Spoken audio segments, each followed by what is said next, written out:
Cosmos.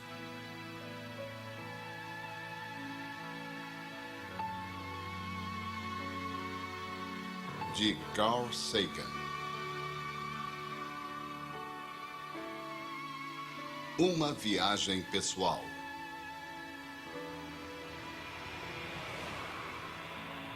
Distribuição Sinapse.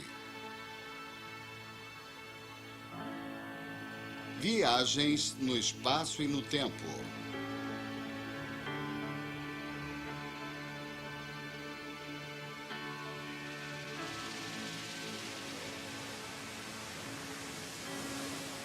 Estamos sendo levados pela correnteza em um grande oceano de espaço e tempo.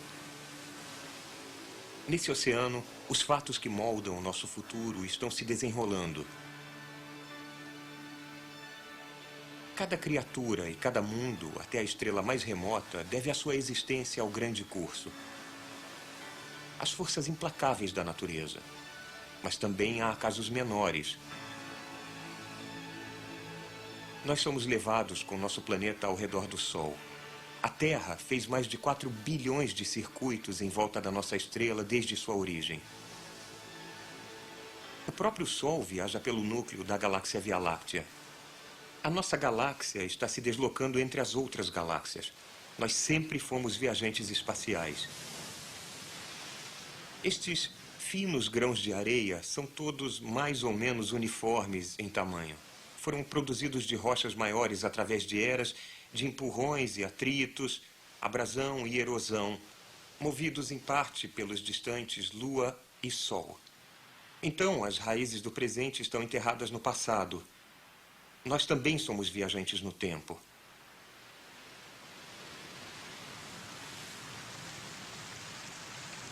Mas, presos na Terra, temos tido pouco a dizer sobre para onde estamos indo no tempo e no espaço, ou a que velocidade. Mas agora estamos pensando em jornadas verdadeiras no tempo e viagens reais às estrelas distantes. Um punhado de areia contém aproximadamente 10 mil grãos, mais do que o número total de estrelas que podemos ver a olho nu em uma noite clara. Mas o número de estrelas que podemos ver é apenas a menor fração do número de estrelas que existem. O que vemos à noite é uma mera tintura das estrelas mais próximas com algumas estrelas brilhantes mais distantes adicionadas para completar. Enquanto isso, o cosmo é rico, sem limite. O número total de estrelas no universo é maior do que todos os grãos de areia de todas as praias do planeta Terra.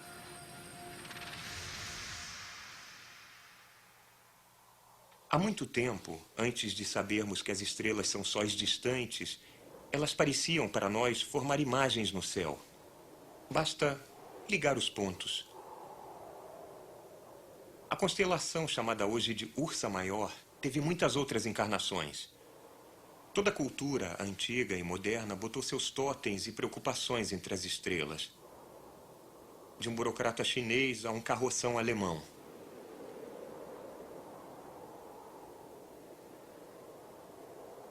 Mas culturas muito antigas teriam visto constelações diferentes, porque as estrelas se deslocam umas em relação às outras. Nós podemos dar a um computador as posições tridimensionais atuais e os movimentos das estrelas próximas, e aí correr os padrões de volta no tempo. Cada constelação é um único fotograma em um filme cósmico. Mas por nossas vidas serem tão curtas e os padrões das estrelas mudarem tão lentamente, nós tendemos a não reparar que é um filme. Há 1 milhão de anos não havia a Ursa Maior. Os nossos ancestrais, olhando para cima e admirando as estrelas, viram alguns outros padrões nos céus do norte. Também podemos correr uma constelação, Leão, digamos, para frente no tempo para ver quais serão os padrões nas estrelas no futuro. Daqui a 1 milhão de anos, Leão pode ser renomeada a constelação do radiotelescópio, embora eu suspeite que os radiotelescópios na época serão tão obsoletos quanto as lanças de pedra o são agora. Ou aqui está a constelação de Cetus, a baleia.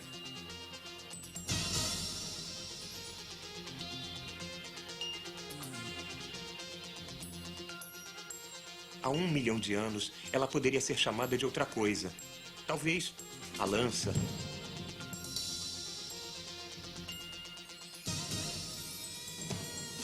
Agora vamos avançar rápido. 1 bilhão de noites.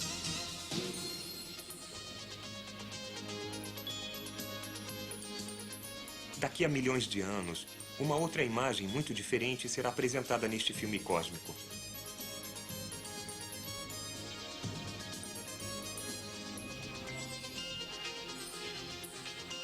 Em Orion, o caçador, as coisas estão mudando não só porque as estrelas estão se deslocando, mas também porque elas estão evoluindo. Muitas das estrelas de Orion são quentes, jovens e efêmeras. Elas nascem, vivem e morrem em apenas alguns milhões de anos. Se avançarmos Orion no tempo, veremos os nascimentos e as mortes explosivas de dezenas de estrelas resplandecendo e apagando como vagalumes na noite.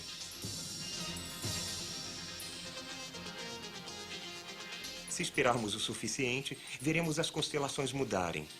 Mas se nos distanciarmos bastante, também veremos os padrões estelares se alterarem. As constelações bidimensionais são apenas a aparência das estrelas espalhadas em 3 dimensões. Algumas são sombrias e próximas, outras são brilhantes, porém distantes. Um viajante espacial pode mesmo ver os padrões das constelações mudarem? Para isso, é preciso viajar aproximadamente a distância que a constelação está de nós. Aqui estamos viajando centenas de anos-luz circundando as estrelas da Ursa Maior.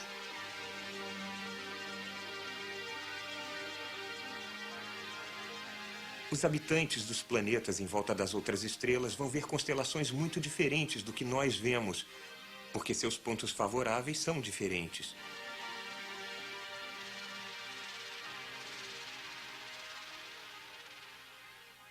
Aqui estamos na constelação de Andrômeda, ou pelo menos em um modelo seu, próximo da constelação de Perseu. Andrômeda, na mitologia grega, era a donzela que foi salva por Perseu de um monstro marinho. Esta estrela, acima de mim, é Beta Andrômeda, a segunda estrela mais brilhante da constelação, 75 anos-luz da Terra. A luz pela qual vemos essa estrela passou 75 anos atravessando o espaço interestelar em sua jornada para a Terra. No evento improvável de que Beta Andrômeda tenha explodido na terça-feira passada, nós só saberemos disso daqui a 75 anos, quando essa informação interessante, viajando à velocidade da luz, cruzar as enormes distâncias interestelares. Quando a luz que vemos dessa estrela partiu para sua longa viagem interestelar, o jovem Albert Einstein, trabalhando como funcionário suíço de patentes, tinha publicado a sua memorável Teoria Especial da Relatividade, aqui na Terra. Nós vemos que espaço e tempo estão entrelaçados. Não podemos olhar para fora, para o espaço, sem olhar para trás no tempo. A velocidade da luz é muito rápida, mas o espaço é muito vazio e as estrelas estão muito distantes. Na verdade, as distâncias de que vimos falando até agora são muito pequenas pelos padrões astronômicos usuais. Na verdade, a distância da Terra até o centro da galáxia Via Láctea é de 30.000 anos-luz. Da nossa galáxia até a galáxia espiral como a nossa, mais próxima, chamada M31, e que também está aqui dentro, atrás da constelação de Andrômeda, são 2 milhões de anos-luz.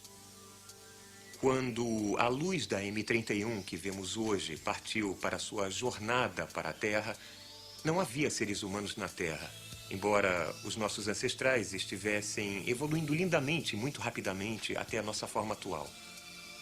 Há distâncias muito maiores na astronomia. A distância da Terra até os quasares mais distantes é de 8 ou 10 bilhões de anos-luz. Nós os vemos como eles eram antes mesmo da própria Terra agrupar-se, antes da galáxia Via Láctea formar-se. Os veículos espaciais mais velozes já lançados pela espécie humana são as espaçonaves Voyager. Elas estão viajando tão rápido que ficam apenas 10.000 vezes mais lentas do que a velocidade da luz. As espaçonaves Voyager vão levar 40.000 anos para cobrir a distância entre as estrelas mais próximas e ainda nem seguiram para essas estrelas. Mas há um método pelo qual podemos viajar em um tempo convenientemente curto até as estrelas? Podemos viajar próximos à velocidade da luz? E o que tem de mágico na velocidade da luz? Não podemos viajar mais rápido do que isso? Acontece que há alguma coisa muito estranha sobre a velocidade da luz. Alguma coisa que dá a chave para o nosso entendimento do tempo e do espaço. A história de sua descoberta nos leva à Toscana, no norte da Itália. Há alguma coisa quase que atemporal neste lugar. Há um século, ele provavelmente era a mesma coisa.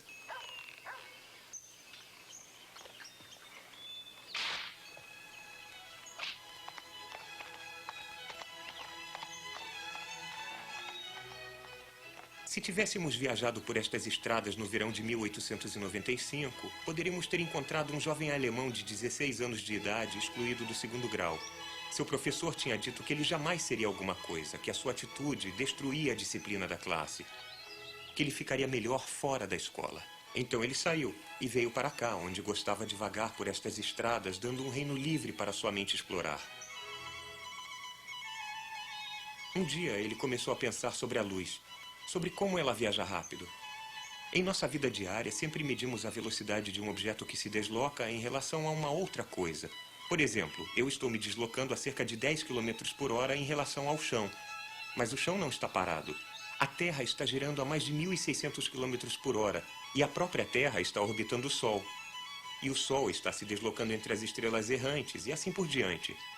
Era difícil para o jovem imaginar algum padrão absoluto contra o qual medir todos esses padrões relativos.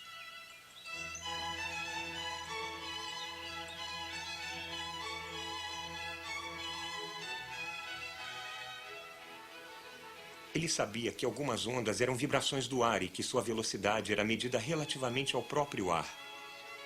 Mas algumas luzes viajam através do vácuo do espaço vazio. As ondas de luz se deslocam relativamente a alguma outra coisa. E ele ficou imaginando, mas relativamente a quê? O nome do adolescente excluído era Albert Einstein. E suas ruminações mudaram o mundo.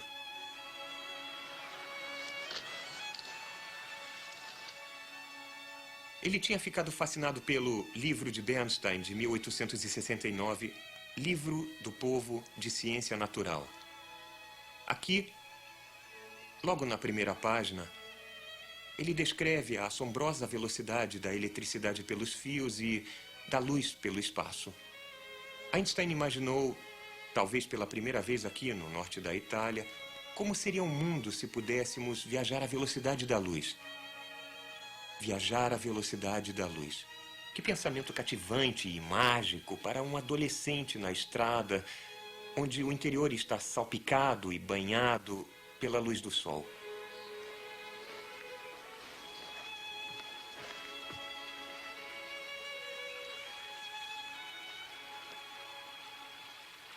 Não conseguiríamos saber que estamos em uma onda de luz se viajássemos nela.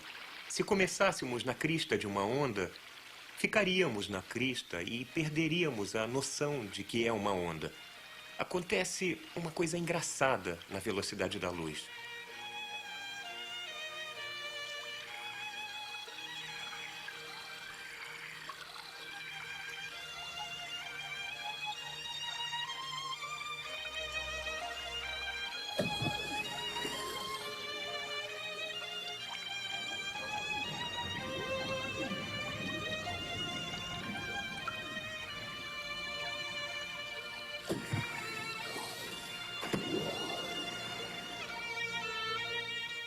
Quanto mais Einstein pensava sobre essas questões, mais perturbadoras elas se tornavam. Parecia que surgiriam paradoxos em toda parte se pudéssemos viajar à velocidade da luz.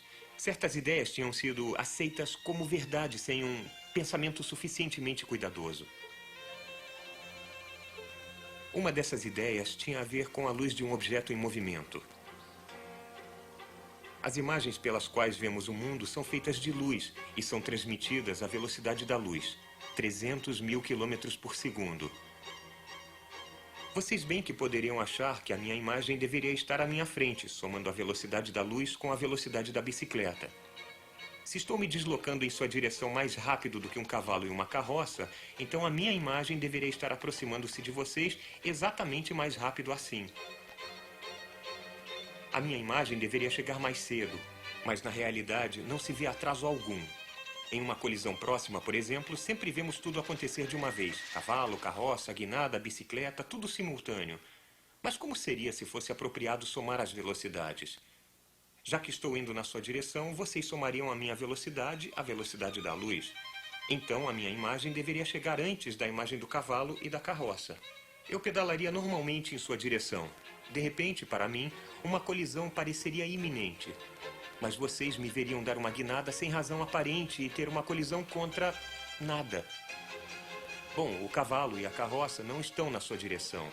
A imagem deles chegaria só à velocidade da luz. Pareceria para mim que eu só evitei a colisão, enquanto para vocês eu não passei nem perto. Em experiências laboratoriais precisas, os cientistas jamais observaram tal coisa.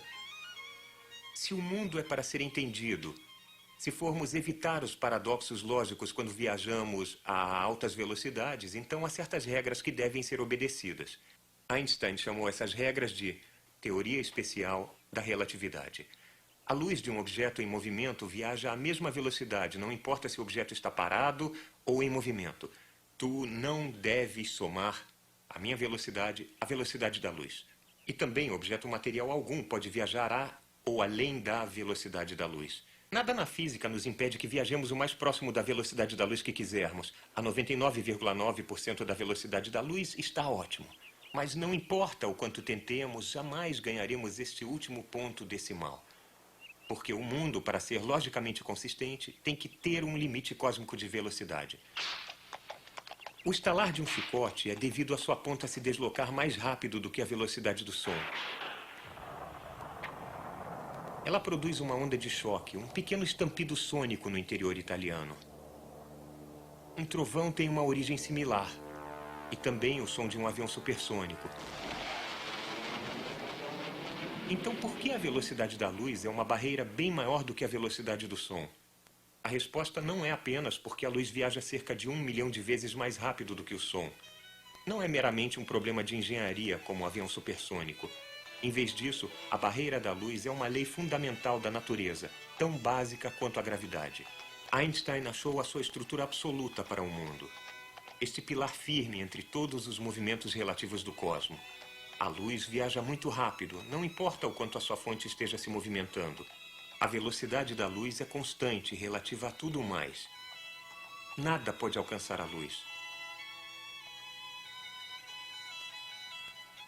A proibição de Einstein contra viajar mais rápido do que a luz choca-se com as nossas noções de bom senso. Mas por que deveríamos esperar que as nossas noções de bom senso tivessem alguma confiabilidade em um assunto deste tipo? Por que a nossa experiência a 10 km por hora deveria reprimir as leis da natureza a 300 mil km por segundo? A relatividade estabelece limites para o que o ser humano, em última análise, pode fazer. Não é exigido que o universo esteja em perfeita harmonia com a ambição humana. Imaginem um lugar onde a velocidade da luz não tenha o seu verdadeiro valor de 300 mil km por segundo, mas uma coisa muito menor. Vamos dizer, 40 km por hora e rigorosamente respeitado. Exatamente como no mundo real, jamais podemos alcançar a velocidade da luz. O mandamento aqui ainda é: tu não deves viajar mais rápido do que a luz. Mas podemos fazer experiências de pensamento sobre o que acontece próximo à velocidade da luz, aqui 40 km por hora. A velocidade de uma motoneta. Não se pode violar as leis da natureza. Não há penalidades para quem faz isso. O mundo real e este estão simplesmente tão preparados que não é possível acontecer transgressões. O trabalho da física é descobrir que leis são essas. Antes de Einstein, os físicos pensavam que havia quadros privilegiados de referência. Alguns lugares e momentos especiais contra os quais tudo mais tinha que ser medido. Einstein encontrou uma noção similar em questões humanas. A ideia de que os costumes de uma nação em particular, sua Alemanha nativa ou a Itália, qualquer lugar, são o padrão contra o qual todas as outras sociedades devem ser medidas. Mas Einstein rejeitava o nacionalismo estridente de sua época. Ele acreditava que cada cultura tinha sua validade própria. E também na física, ele entendia que não há quadros privilegiados. Cada observador em qualquer lugar, época ou movimento deve deduzir as mesmas leis da natureza. Uma velocidade é simplesmente quanto espaço você cobre em determinado tempo, como qualquer garoto em uma motoneta sabe. Já que próximos à velocidade da luz nós não podemos simplesmente somar velocidades, as noções familiares de espaço absoluto e de tempo absoluto, independentemente de seu movimento relativo, devem dar lugar a um outro conceito. Por isso, como Einstein mostrou, coisas engraçadas têm que acontecer próximo à velocidade da luz. Lá, as nossas perspectivas convencionais de espaço e tempo mudam estranhamente. O seu nariz está um pouco mais perto de mim do que suas orelhas. A luz refletida por seu nariz chega a mim apenas um instante antes da luz refletida por suas orelhas. Mas e se eu tivesse uma câmera mágica em que pudesse ver o seu nariz e as suas orelhas precisamente no mesmo instante? Com tal câmera, poderíamos tirar umas fotos muito interessantes. Paulo se despede de seu irmãozinho Vincenzo. Ciao, Vincenzo. Tchau, Paulo. E vai embora. Ele agora está indo a mais da metade da velocidade da luz. Ele está quase alcançando as suas próprias ondas de luz. Isto comprime as ondas de luz à sua frente e sua imagem fica azul. Este curto comprimento de onda é o que torna azuis as ondas de luz azuis. E também Paulo fica magro na direção do movimento. Isto não é só uma ilusão de ótica. Acontece realmente quando viajamos próximos à velocidade da luz. Ao afastar-se, ele deixa suas próprias ondas de luz esticadas atrás de si. Ondas de luz compridas são vermelhas. Dizemos que esta sua imagem afastando-se está avermelhada. Agora, Paulo parte para um passeio pelo interior. Ele experimenta uma coisa mais estranha ainda. Tudo o que consegue ver está comprimido em uma janela que se desloca à sua frente, azulada no centro e avermelhada nas bordas. Para um transeunte, Paulo aparece azulado quando se aproxima e avermelhado quando se afasta. Mas para ele, o mundo todo está indo e vindo quase à velocidade da luz. As casas e árvores ao longo da estrada, pelas quais ele já passou, aparecem para ele na borda do seu campo de visão dianteiro, mas distorcidas e avermelhadas. Quando ele diminui a velocidade, tudo fica normal de novo. Só muito próximo à velocidade da luz, o mundo visível é comprimido em um tipo de túnel.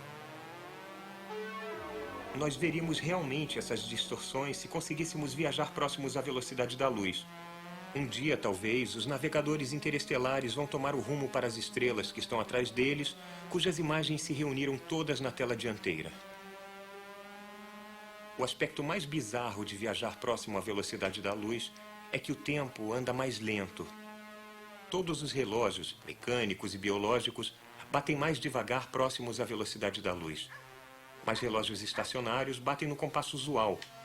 Se viajarmos próximos à velocidade da luz, envelhecemos mais devagar do que aqueles que deixamos para trás.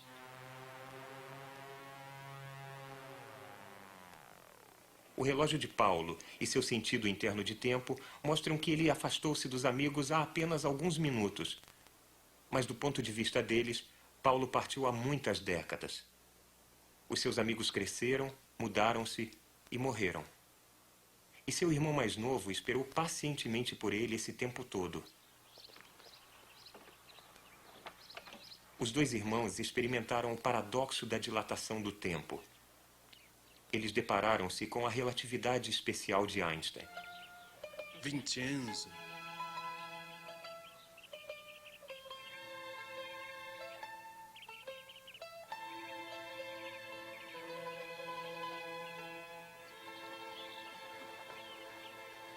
Isto foi apenas uma experiência de pensamento. Mas mas partículas atômicas viajando próximas à velocidade da luz deterioram-se mais lentamente do que partículas estacionárias. Por mais estranho e nada intuitivo quanto pareça, a dilatação do tempo é uma lei da natureza.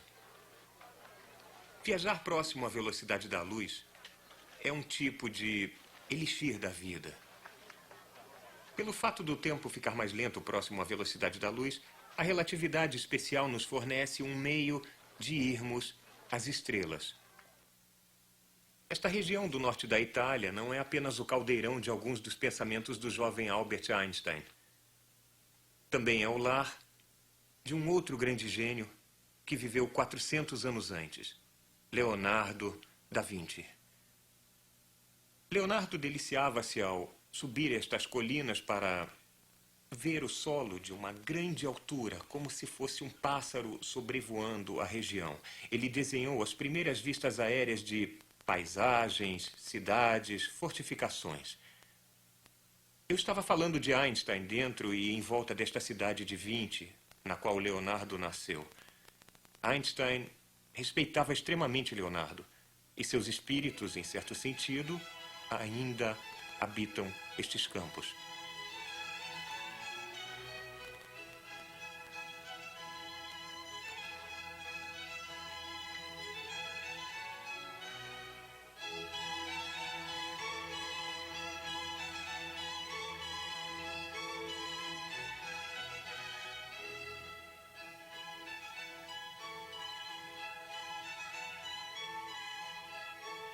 Entre as muitas conquistas de Leonardo na pintura, escultura, arquitetura, história natural, anatomia, geologia, engenharia civil e militar, havia uma grande paixão.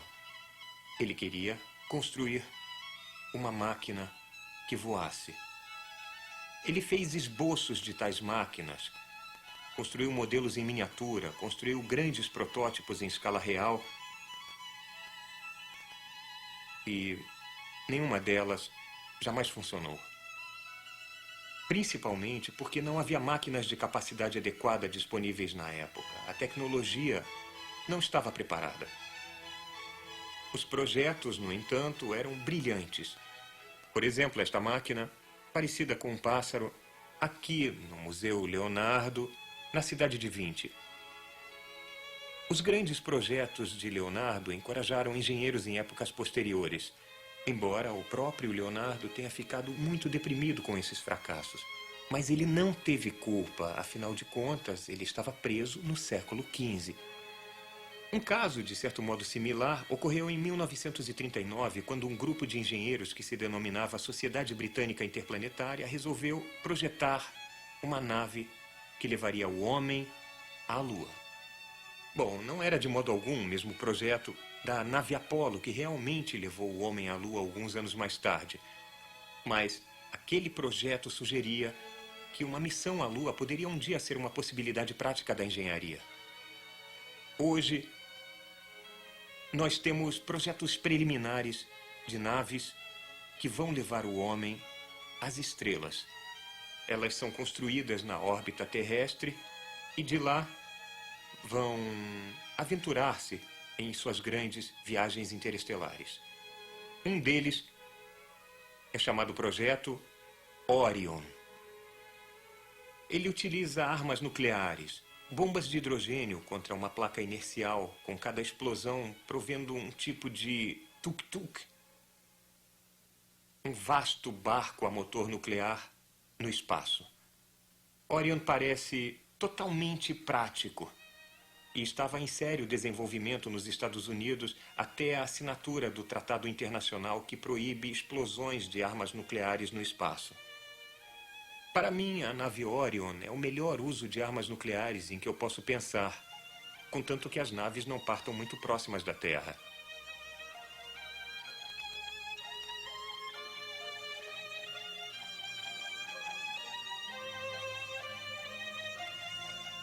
O projeto Dédalo é um projeto recente da Sociedade Britânica Interplanetária. Ele presume a existência de um reator de fusão nuclear, uma coisa muito mais segura e também mais eficiente do que as usinas de energia à fissão nuclear existentes.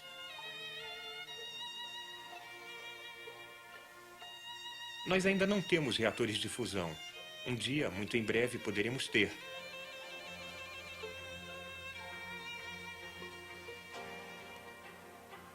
Orion e Dédalo podem chegar a 10% da velocidade da luz.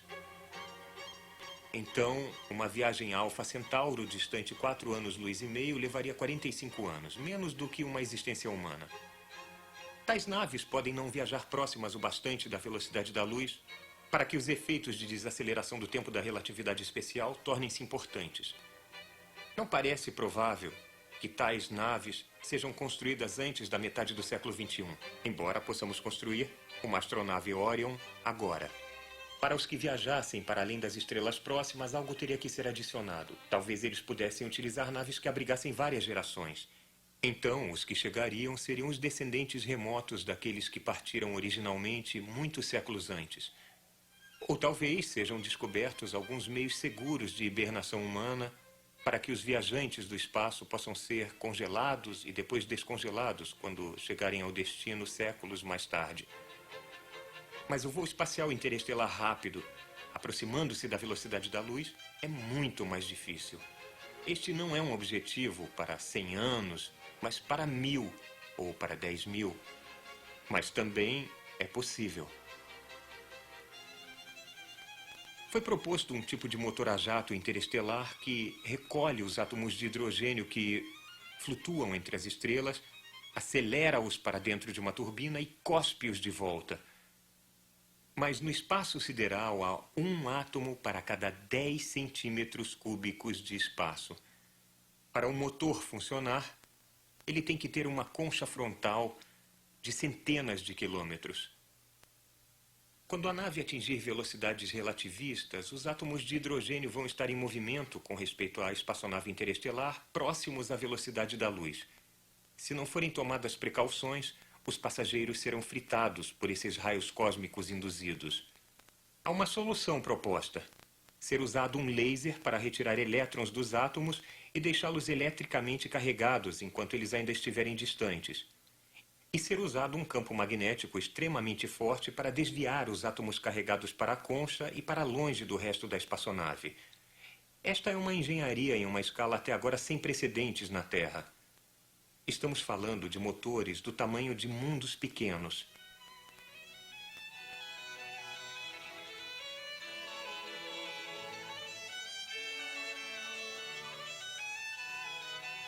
Suponham que a espaçonave seja projetada para acelerar até 1G. Então ficaríamos confortáveis a bordo. Nos aproximaríamos cada vez mais da velocidade da luz até a metade da viagem.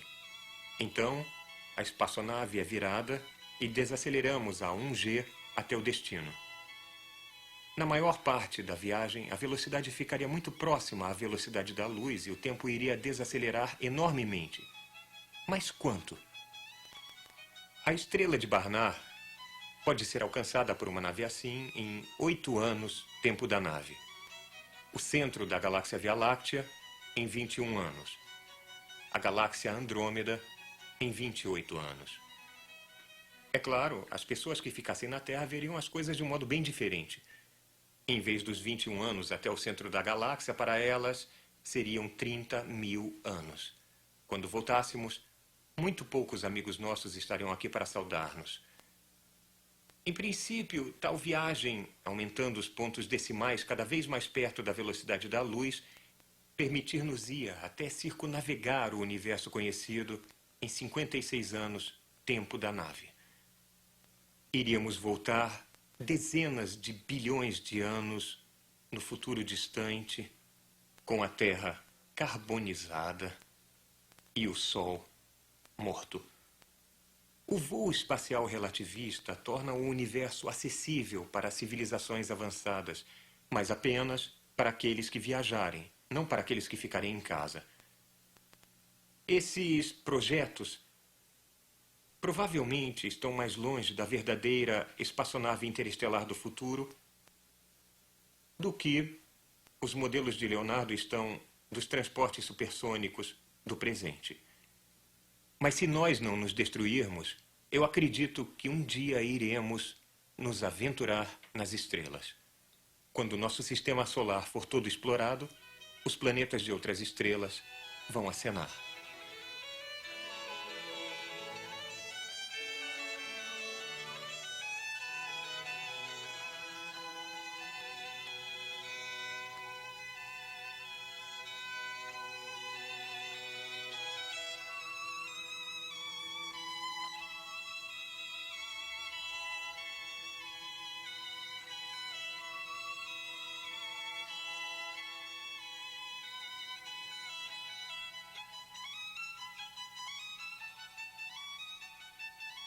A viagem no espaço e a viagem no tempo estão ligadas.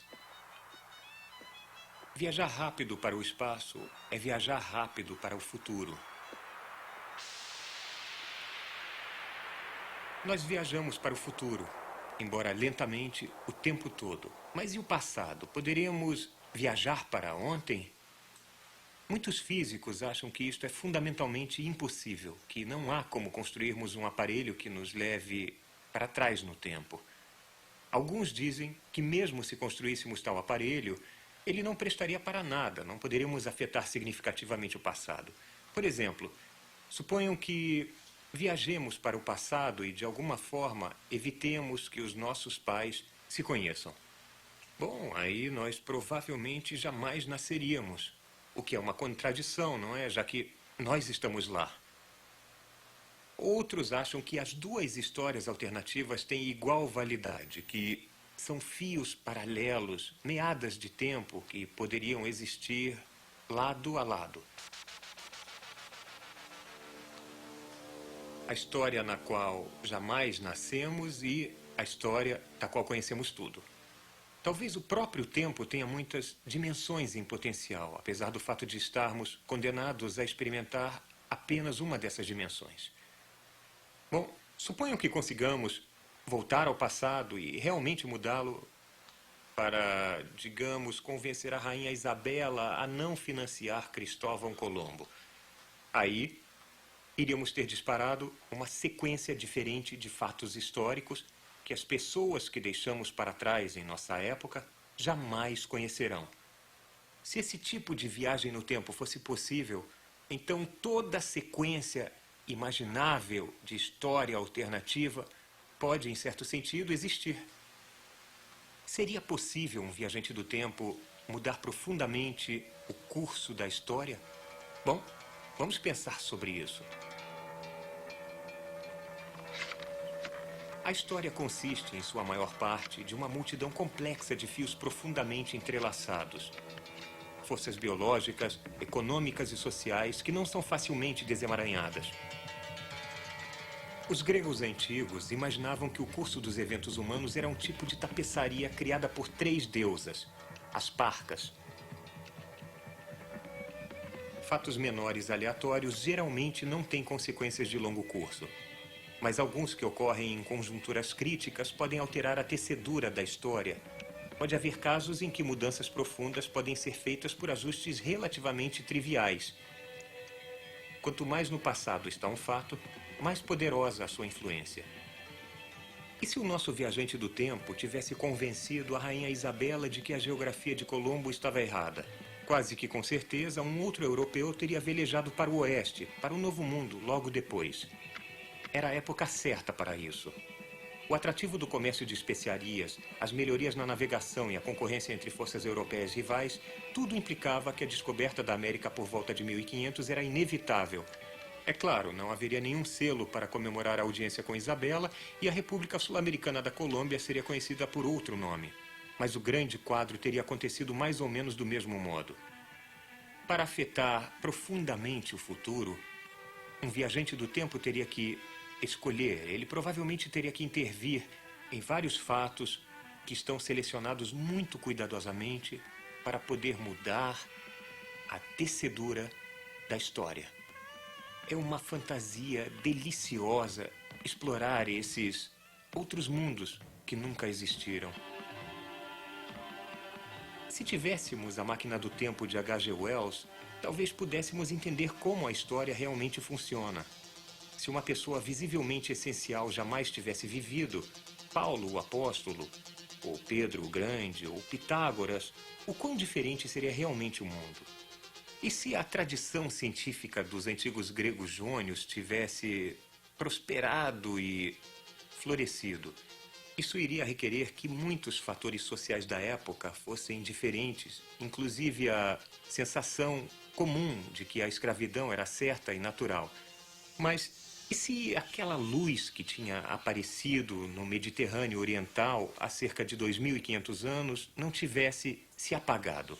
E se o método e a experimentação científica tivessem sido vigorosamente perseguidos 2.000 anos antes da Revolução Industrial, da nossa Revolução Industrial?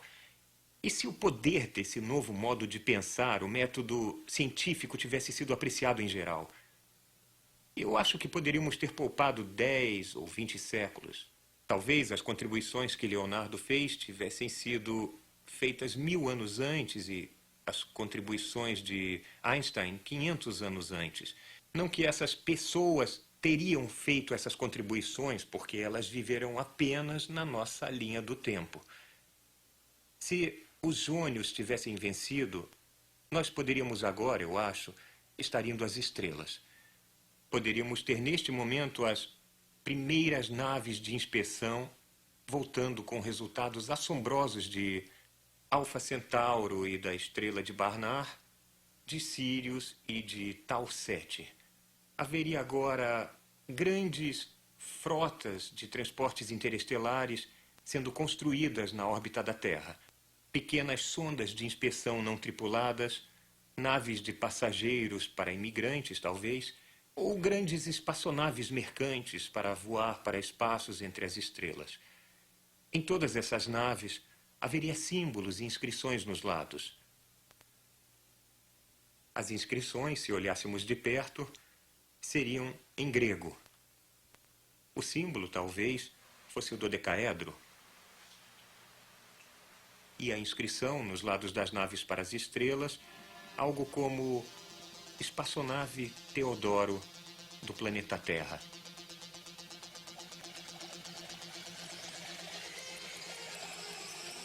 Se fôssemos viajantes do tempo realmente ambiciosos, poderíamos não mexer com a história humana ou nem mesmo parar para examinar a evolução da vida na Terra. Em vez disso, viajaríamos de volta para testemunhar a origem do nosso sistema solar, do gás e da poeira entre as estrelas. Há 5 bilhões de anos, uma nuvem interestelar estava desintegrando-se para formar o nosso sistema solar. Muitos pedaços de matéria gravitavam em direção ao centro e foram destinados ao Sol. Pequenos pedaços periféricos tornar-se-iam os planetas. Há muito tempo, havia um tipo de seleção natural entre os mundos. Aqueles em órbitas altamente elípticas tendem a colidir e a serem destruídos, mas os planetas em órbitas circulares tendem a sobreviver. Mas se os fatos tivessem sido apenas um pouco diferentes, a Terra não teria se formado e algum outro planeta, a alguma outra distância do Sol, estaria perto. Nós devemos a existência do nosso mundo a colisões aleatórias em uma nuvem há muito desaparecida. Logo, a massa central ficou muito quente. Reações termonucleares foram iniciadas e o Sol começou a brilhar, inundando de luz o sistema solar. Mas os crescentes torrões menores jamais atingiriam tais temperaturas altas e jamais gerariam reações termonucleares. Eles iriam formar a Terra e os outros planetas aquecidos não de dentro, mas principalmente pelo distante Sol.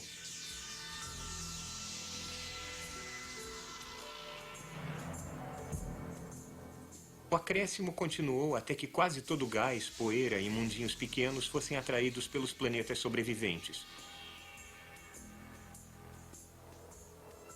O nosso viajante do tempo iria testemunhar as colisões que formaram os mundos.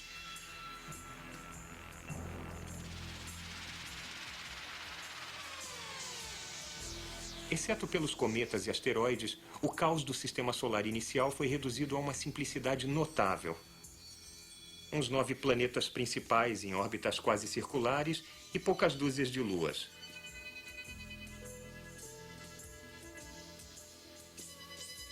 Agora vamos dar uma olhada diferente. Se olharmos o sistema solar pela beira e tirarmos o Sol da tela pela esquerda, veremos que os pequenos planetas terrestres, os que têm tamanho parecido com a Terra, tendem a ficar próximos ao Sol. Os planetas grandes, como Júpiter, tendem a ficar muito distantes do Sol. Mas é assim que tem que ser? Estudos de computador sugerem que pode haver muitos sistemas similares em volta de outras estrelas, com os planetas terrestres próximos e os jupiterianos distantes. Mas alguns sistemas podem ter os jupiterianos e os terrestres misturados. Pode haver grandes mundos como Júpiter aparecendo em outros céus. Raramente, os planetas jupiterianos podem formar-se perto da estrela, com os terrestres afastando-se em direção ao espaço interestelar. O nosso arranjo familiar dos planetas é apenas um caso, talvez típico, na vasta extensão de sistemas. Frequentemente, um planeta novato acumula tanto gás e tanta poeira que ocorrem reações termonucleares. Ele vira um segundo Sol. Formou-se um sistema estelar binário.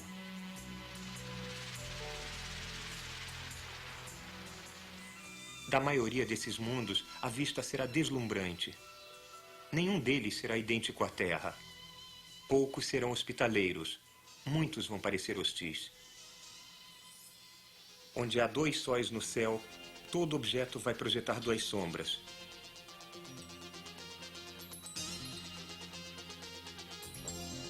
Que maravilhas nos esperam nos planetas das estrelas próximas? Existem tipos radicalmente diferentes de mundos?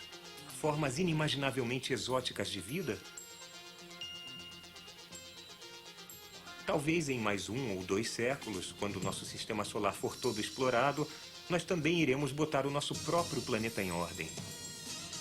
Depois, vamos zarpar para as estrelas e para os mundos à volta delas que nos chamam. Nesse dia, as nossas máquinas e os nossos descendentes, aproximando-se da velocidade da luz, vão roçar nos anos-luz, saltando à frente no tempo, procurando novos mundos. Einstein mostrou-nos que isso é possível. Nós vamos viajar simultaneamente para planetas distantes e para o futuro remoto. Alguns mundos, como este, vão olhar para uma vasta nebulosa gasosa, os restos de uma estrela que existia e não existe mais. Em todos esses céus, em meio a constelações ricas, distantes e exóticas, pode haver uma estrela amarela fraca, talvez quase invisível a olho nu, talvez vista apenas por telescópio. A estrela de uma frota de transportes interestelares explorando essa minúscula região da grande galáxia Via Láctea. Os temas de espaço e tempo estão entrelaçados. Os mundos e as estrelas, como as pessoas, nascem, vivem e morrem. O tempo de vida de um ser humano é medido em décadas, mas o tempo de vida do Sol é 100 milhões de vezes mais longo. A matéria é muito mais antiga do que a vida.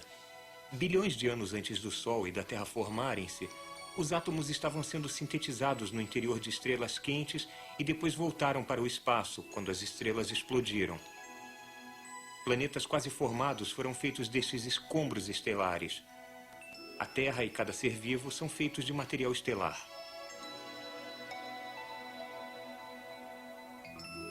Mas quão lentamente, em nossa perspectiva humana, a vida evoluiu das moléculas dos oceanos iniciais até a primeira bactéria. A razão da evolução não é imediatamente óbvia para todos, porque ela avança muito lentamente e leva muito tempo. Como criaturas que vivem apenas 70 anos podem detectar fatos que levam 70 milhões de anos para desenrolar-se? Ou 4 bilhões? Na época em que os animais unicelulares evoluíram, a história da vida na Terra já estava na metade. Não muito distante de nós, pode-se pensar, mas agora quase toda a química básica da vida tinha sido estabelecida. Esqueçam a nossa perspectiva humana do tempo. Do ponto de vista de uma estrela, a evolução estava tecendo novos padrões intrincados a partir da poeira estelar no planeta Terra e muito rapidamente. A maior parte das linhas evolutivas extinguiu-se. Muitas linhas ficaram estagnadas. Se as coisas tivessem sido um pouco diferentes, uma pequena mudança de clima, digamos, ou uma nova mutação, ou a morte acidental de um humilde organismo diferente, toda a futura história da vida poderia ter sido muito diferente. Talvez a linha para uma espécie tecnológica inteligente teria passado pelas minhocas. Talvez os mestres atuais do planeta tivessem tido ancestrais que eram tunicados. Nós poderíamos não ter evoluído. Alguém mais, talvez muito diferente, estaria agora aqui, em nosso lugar, talvez ponderando sobre as suas origens. Mas não foi isso o que aconteceu. Houve uma sequência particular de acidentes ambientais e mutações aleatórias no material hereditário. Uma linha do tempo particular para a vida na Terra neste universo.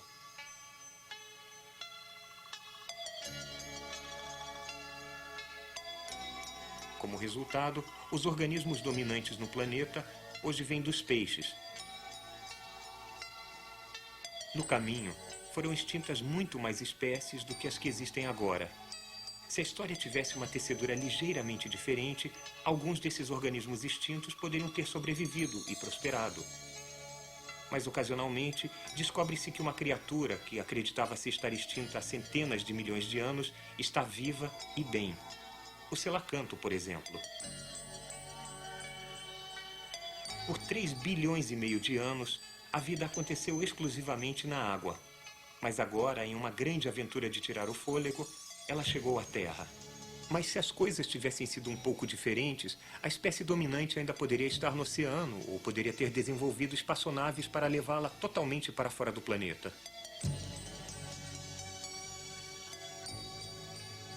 Dos nossos ancestrais, os répteis, desenvolveram-se muitas linhas bem-sucedidas, incluindo os dinossauros. Alguns eram rápidos, hábeis, inteligentes. Um visitante de outro mundo ou tempo pode ter pensado que eles eram a onda do futuro. Mas depois de quase 200 milhões de anos, de repente todos eles morreram. Talvez tenha sido um grande meteorito colidindo com a Terra, vomitando detritos no ar, bloqueando o sol e matando as plantas que os dinossauros comiam. Eu fico pensando quando eles sentiram pela primeira vez que alguma coisa estava errada. Os sucessores dos dinossauros vieram da mesma linhagem reptiliana, mas conseguiram sobreviver à catástrofe que destruiu seus primos. De novo, houve muitos ramos que tornaram-se extintos. E, de novo, se os fatos tivessem sido um pouco diferentes, esses ramos poderiam ter levado à forma dominante hoje. Por 40 milhões de anos, um visitante não teria ficado muito impressionado com essas tímidas criaturinhas. Mas elas levaram a todos os mamíferos familiares de hoje. E isso inclui os primatas. Há cerca de 20 milhões de anos, um viajante espacial poderia reconhecer essas criaturas como promissoras, brilhantes, rápidas, ágeis, sociáveis, curiosas. Seus ancestrais já foram átomos feitos em estrelas.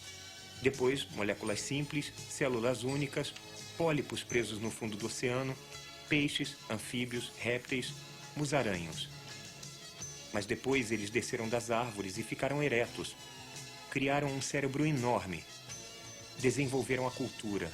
Inventaram ferramentas. Domesticaram o fogo. Eles descobriram a linguagem e a escrita. Desenvolveram a agricultura. Construíram cidades e forjaram o metal. E no final das contas, partiram para as estrelas das quais vieram 5 bilhões de anos antes. Nós somos material estelar que pegou seu destino em suas próprias mãos. A tecedura do tempo e espaço opera as transformações mais incríveis da matéria. O nosso próprio planeta é só uma parte minúscula na vasta tapeçaria cósmica. Um tecido estrelado de mundos ainda a desdobrar-se.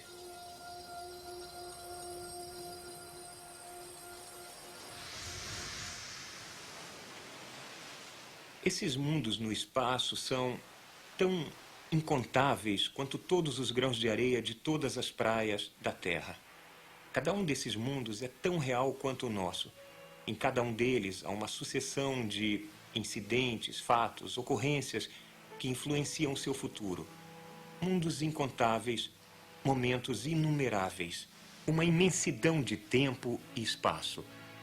E no nosso pequeno planeta, neste momento, aqui nós enfrentamos um ponto de ramificação crítico na história. O que fizermos com o nosso mundo neste instante vai se propagar pelos séculos e vai afetar poderosamente o destino de nossos descendentes.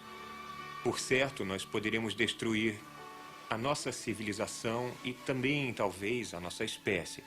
Se capitularmos à superstição, à ganância ou à estupidez, poderíamos mergulhar o nosso mundo em uma escuridão mais profunda do que o tempo entre o colapso da civilização clássica e o renascimento italiano. Mas também somos capazes de usar a nossa compaixão e nossa inteligência, nossa tecnologia e riqueza para fazer uma vida plena e significativa para todo habitante deste planeta, para aumentar enormemente nosso entendimento do universo e levar-nos às estrelas.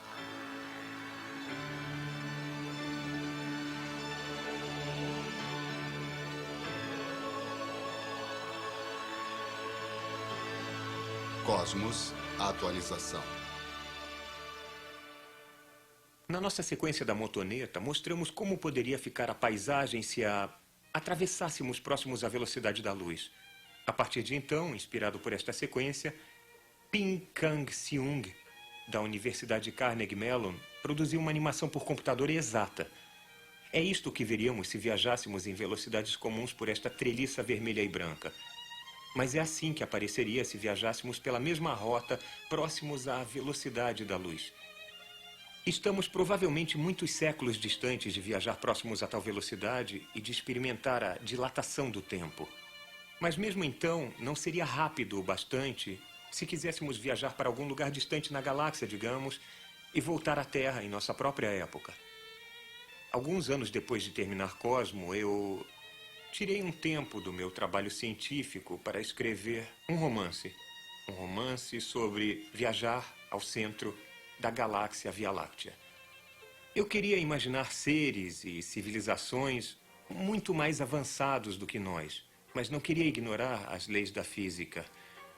Haveria, mesmo em princípio, um meio de chegar muito rapidamente a 30 mil anos-luz da Terra. Então eu lancei esta questão para o meu amigo Kip Thorne, do Instituto de Tecnologia da Califórnia. Ele é um especialista renomado na natureza de espaço e tempo.